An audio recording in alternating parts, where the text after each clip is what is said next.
Bonjour, peuple de Dieu, shalom. Comment ça va ce matin, amis de Jésus, compagnons de la prière de la foi? Eh bien, je suis content d'être avec vous ce matin. Amen, alléluia. Nous sommes dans ce programme de prière, ce programme septaine, 7 jours pour vraiment se préparer à augmenter notre foi, votre foi, pour recevoir une guérison divine. La guérison vient de Dieu. Et c'est Jésus qui guérit, ce n'est pas les hommes qui guérissent, c'est Jésus qui guérit. Amen. Et c'est pour cela que ce programme est vraiment fait pour que vous puissiez vraiment augmenter votre foi, pour crier vers le Seigneur, pour qu'il puisse entendre votre supplication et jeter un regard favorable sur chacun d'entre nous. Que Dieu exauce vos prières. Amen. Alléluia. Hier, nous avons vu cet homme sourd-muet qu'on a amené à Jésus et qu'on a demandé à Jésus de le guérir, comme si c'était un test. Et Jésus a vu que cet homme avait une foule de personnes qui étaient autour de lui. Jésus a pris cette personne, cet homme, et il l'a amené loin de la foule pour pouvoir faire cette guérison. Il lui a mis les doigts dans les oreilles et il a mis la salive sous sa langue et il lui a dit « Ephata, ouvre-toi ». Et cet homme a commencé à parler, à entendre, et Jésus lui a recommandé de ne dire personne à cela. Oui, le Seigneur peut, mon ami, peut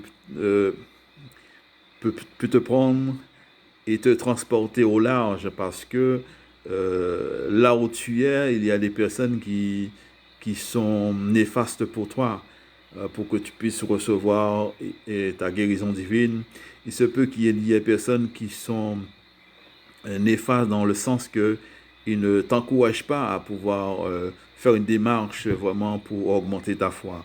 Alors parfois le Seigneur peut nous prendre et nous transporter autre part, nous dire il faut que tu te déplaces, il faut que tu déménages, il faut que tu puisses faire une retraite spirituelle, il faut que tu puisses faire un pèlerinage.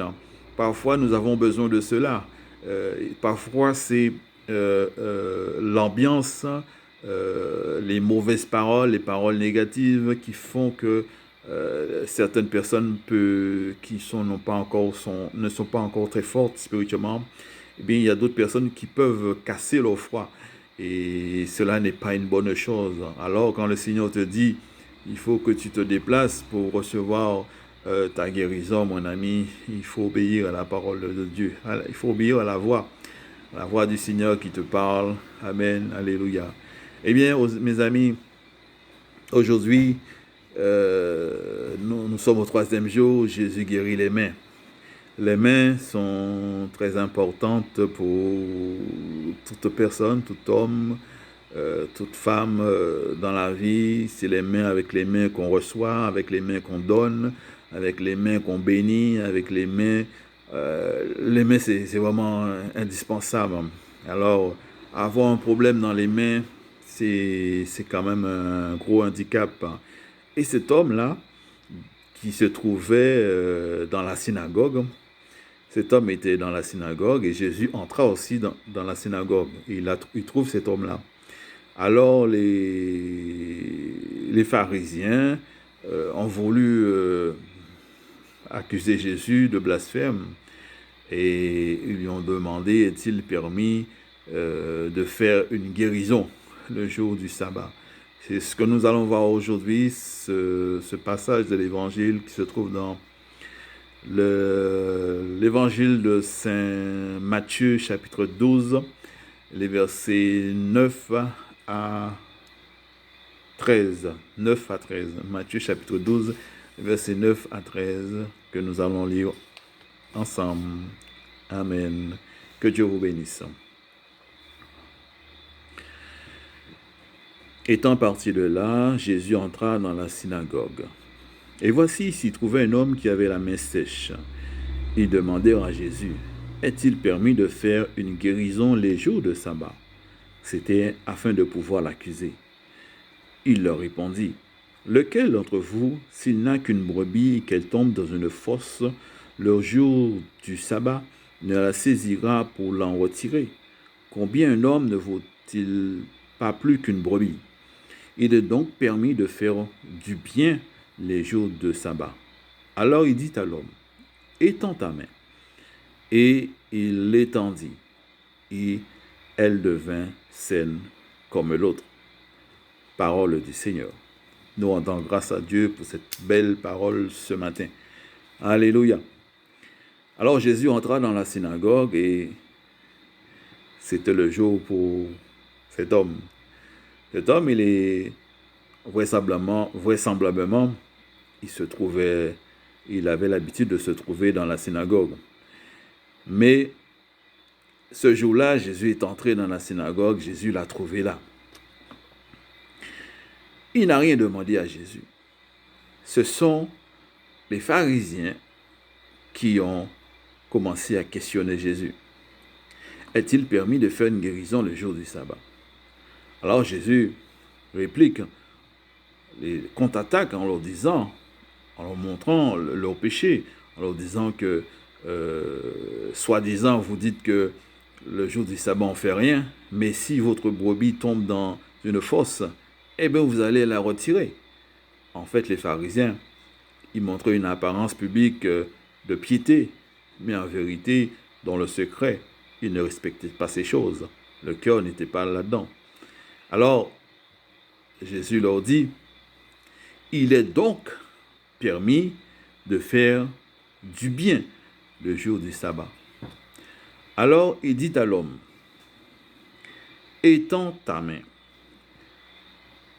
Vous voyez, cet homme, il n'a rien demandé à Jésus. Il n'a pas fait comme l'aveugle Bartimée, il n'a pas crié, il n'a pas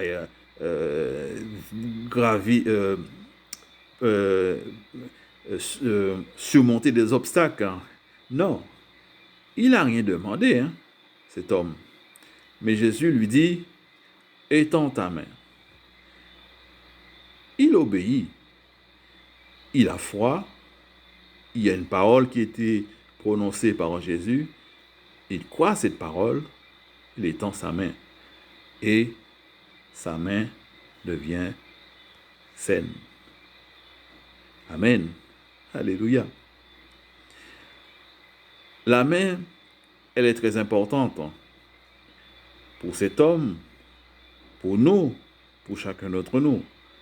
La main symbolise aussi ce que nous donnons et ce que nous recevons. Et cet homme, il avait un problème puisque il ne pouvait recevoir qu'avec une seule main, recevoir et donner. Et il y avait cet équilibre dans sa vie qui lui manquait. Quand Jésus est venu, Jésus a rétabli tout cela. Toi aussi, mon ami, le Seigneur veut rétablir les choses dans ta vie. Ça peut être des choses, une guérison physique au niveau de ta main. Ça peut être aussi une guérison d'ordre spirituel. Il se peut que tu aies une main qui est sèche. C'est-à-dire que une main qui peut-être qui reçoit, mais qui ne donne pas. Celle qui reçoit, celle qui est vivante. Mais celle qui est sèche, c'est celle qui ne donne pas. Ou bien tu peux avoir une main qui ne reçoit pas, mais qui donne toujours en train de donner, toujours en train de dépenser. Alors, mon ami, tu as besoin vraiment d'équilibrer tout cela. En tout cas, il faut les deux mains. Donner pour recevoir. Si nous sommes des chrétiens, il est indispensable que les chrétiens puissent apprendre à donner pour qu'ils puissent recevoir. Nous demandons souvent, Seigneur, bénis-moi, Seigneur, fais ma grâce, Seigneur, ceci, cela. Mais nous devons apprendre aussi à donner. Donner au Seigneur, donner notre temps. Parler témoigner, dire les choses que le Seigneur a fait dans notre vie. Parler des merveilles de Dieu. Tout ça, c'est donné. Et en retour, nous allons recevoir. Cet homme, il a sûrement fait une requête de prière dans la synagogue. Mais il ne s'attendait pas à recevoir quelque chose ce jour-là. Eh bien, ce jour-là, Jésus entra dans la synagogue et il a reçu sa guérison. Alléluia. Mon ami, il se peut aussi que toi aussi, tu attends quelque chose. Tu attends une délivrance de ta main, peut-être physique, qui ne bouge pas. Une guérison dans ta main au niveau spirituel. Peut-être que l'argent ne reste pas dans ta main. Ça rentre, ça part, ça traverse. Et il faut stopper tout cela. Il y a des fuites dans ta main. Les mains de l'homme de Dieu, d'un homme de Dieu, c'est sacré. C'est une main consacrée pour servir pour le Seigneur. Donc nous voyons que la main, elle est très importante. Dieu dit, avec sa main puissante, il renverse des forteresses, il renverse des obstacles. Amen. Alors, laissons la main de Dieu nous toucher. Laissons Jésus entrer dans notre vie pour nous toucher. Laissons Jésus entrer dans notre maison pour frapper à notre porte. Laissons Jésus entrer dans notre vie pour pouvoir nous transformer. Alléluia. Amen. Je ne peux que nous encourager aujourd'hui à toujours avoir cette main charitable lorsque nous rencontrons une personne, de pouvoir l'aider, la secourir, sans attendre on retrouve quelque chose par intérêt. C'est le Seigneur qui te le rendra par l'autre main, la main puissante de Dieu. La guérison aujourd'hui, mon ami, elle est en bonne voie. Prends ton huile, l'huile bénite que tu as reçue, et que tu puisses, la partie où tu sens que ta main, tu as des problèmes, si c'est des problèmes d'articulation au niveau des doigts, tu puisses signer et que tu puisses faire les prières qui seront sur le site. Et que Dieu vous bénisse et vous donne, c'est une grande guérison, une grande joie de savoir que la main de Dieu, elle est là. Et que la main de Dieu interviendra dans votre vie. Soyez rassurés de cela. Cet homme, il ne s'attendait pas à cela, il n'a rien demandé, mais il a cru à la parole de Jésus. Jésus lui a dit, étends ta main, et il étendit sa main. Et l'Écriture nous dit, et sa main devient saine comme l'autre. C'est ce que tu souhaites, mon ami, un rétablissement, un équilibre dans ta vie physique, spirituelle. Fais confiance à Dieu, fais confiance à notre Seigneur. Jésus guérit toutes sortes de maux, toutes sortes de maladies. Il est vivant. Amen. Il revient bientôt. Je te donne la bénédiction aujourd'hui, mon ami, par la main. Reçois aujourd'hui par cette bénédiction. Que le Seigneur restaure ta main spirituellement, physiquement, que tu puisses entrer dans la guérison miraculeuse à partir d'aujourd'hui. Au nom du Père et du Fils et du Saint-Esprit. Amen. Que la paix du Seigneur vous accompagne. Bonne journée.